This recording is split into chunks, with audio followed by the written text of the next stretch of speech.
Welcome back my channel educational RK point. जैसा कि आप सभी जानते हैं कि बीएड के एग्जामिनेशन होने वाले हैं, तो आज मैं आपको क्लास करवा रही हूँ टीचिंग एंड एप्टीट्यूड का। अगर आपको कुछ भी ऐसा डाउट हो तो आप हमें कमेंट बॉक्स में कमेंट कर सकते हैं। और हाँ, फर्स्ट ऑफ ऑल अगर आप हमारे चैनल पर नए हैं तो लाइक करना ना भूलें और सब्सक्राइब जरूर करें और शेयर भी कर दें। और कम से कम 100 लाइक तो बनते हैं ना, इतना तो आप मेरे लिए कर सकते हो।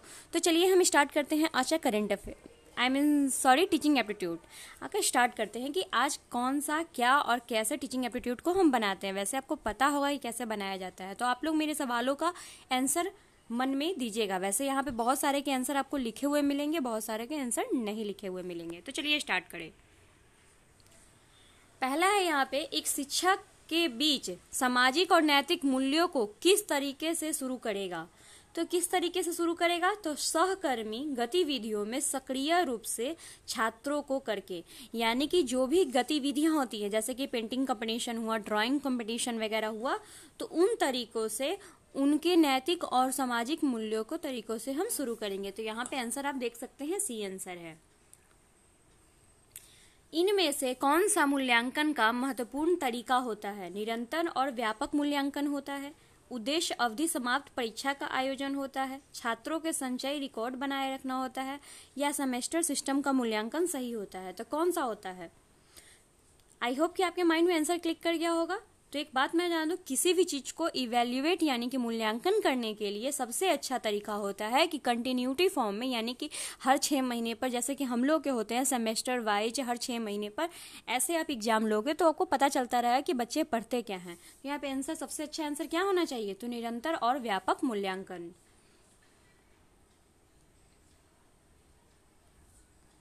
चलिए थर्ड क्वेश्चन, शैक्षिक प्रौद्योगिकी क्यों उपयोगी है। यह एक घंटे की आवश्यकता है, यह प्रसिद्ध संस्थानों द्वारा अपनाई गई है, यह प्रभावी एवं कुशल शिक्षण बनाती है, यह शिक्षण और सीखने की गतिविधियों के से छात्रों को आकर्षित करती है। क्या आंसर आपके अनुसार होना चाहिए। तो शैक्षिक प्रौद्योगिकी इसलिए उपयोगी है क्योंकि यह किसी भी शिक्षक को प्रभावी और कुशल शिक्षक बनाती है। तो इसके लिए हमारा आंसर सी होना चाहिए, क्योंकि अगर कुछ भी हो, आपको पढ़ाने का भी कला आना चाहिए, वरना आप टीचर तो बन जाओगे, जब पढ़ाने की कला ही नहीं रहेगी तो आप बच्चे को कैसे समझा पाओगे कि आप क्या पढ़ाना चाह रहे हैं।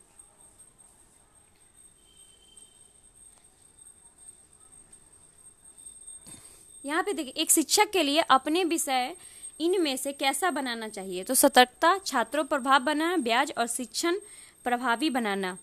तो आपको इसका आंसर पता होना चाहिए, इसमें क्या आंसर, क्योंकि आप बीए टीचर, आप टीचर बनने वाले हो। तो यहाँ पे क्या है, आप अपनी शिक्षण प्रणाली को, यानी कि अगर बच्चे को लिख कर आप कुछ बता रहे तो उसे समझ में नहीं आ रहा है, तो आप उसे पिक्चर फॉर्म में बताओगे कि हाँ ये क्या है, लड़का है। तो ये क्या है, शिक्षण प्रणाली को एक प्रभावी बना रहा है। बालवाड़ी शब्द का मतलब क्या होता है। ये बहुत ही नए नए और बहुत ही इंपॉर्टेंट क्वेश्चन है जो आपको हमेशा मिलेंगे यहाँ पे। तो बालवाड़ी, बहुत लोग इस क्वेश्चन को नहीं जानते हैं। तो बालवाड़ी शब्द का मतलब होता है बच्चों के लिए खेल का मैदान। कोठारी आयोग की रिपोर्ट के से किस विषय पर जोर दिया गया है। शिक्षा एवं राष्ट्रीय विकास, सीखना होना, शिक्षा के विविधीकरण और सभी के लिए शिक्षा। चलिए, इसका आंसर आपको हो चुका होगा। तो कोठारी आयोग की रिपोर्ट के अनुसार शिक्षा एवं राष्ट्रीय विकास पर बहुत ही जोर दिया गया है।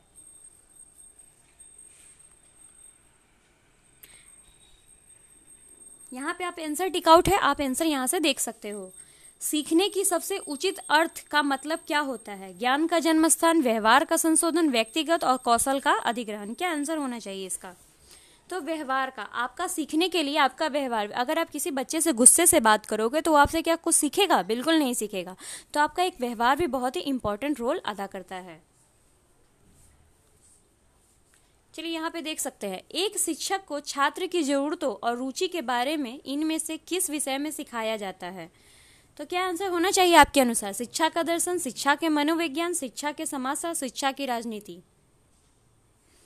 तो इसमें आंसर आपके अनुसार होना चाहिए मनोविज्ञान, यानी कि आप किसी बच्चे की मनोविज्ञान, उसकी मन में क्या चल रहा है वो जानने की कोशिश करो, तो आप उसके बारे में जान पाओगे और आपके बारे में वो जान पाएगा।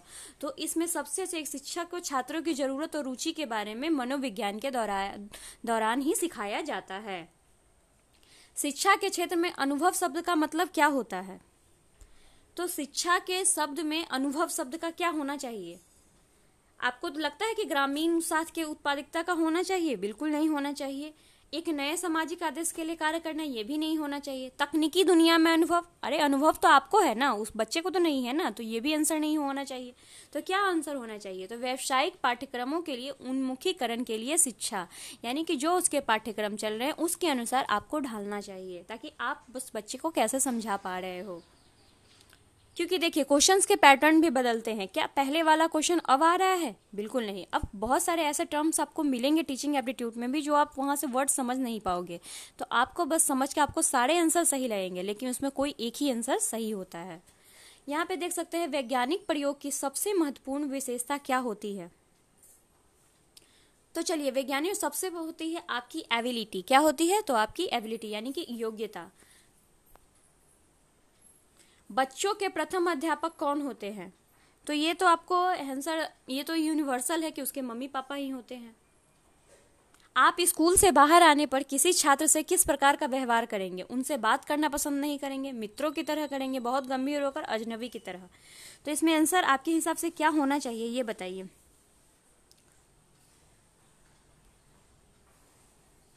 चलिए मैं इसका आंसर देती हूँ, आप इसे मुझे आंसर आप मुझे कमेंट बॉक्स में करोगे। ये एक आंसर आपके लिए, इसको आपको कल की, यानी कि कल की जो वीडियो टीचिंग अपलोड की होगी उसमें इसका आंसर आपको मिल जाएगा। तो आपको मैं बस एक क्वेश्चन होमवर्क के लिए दे रही हूँ।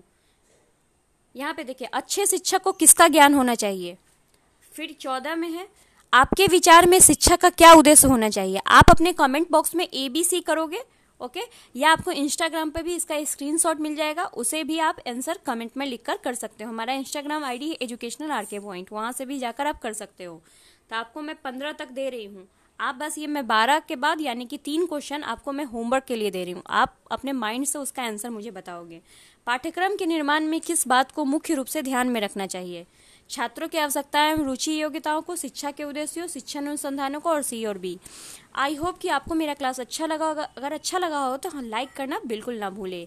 आपका दिन मंगलमय हो और B.Ed में आप सक्सेस बने।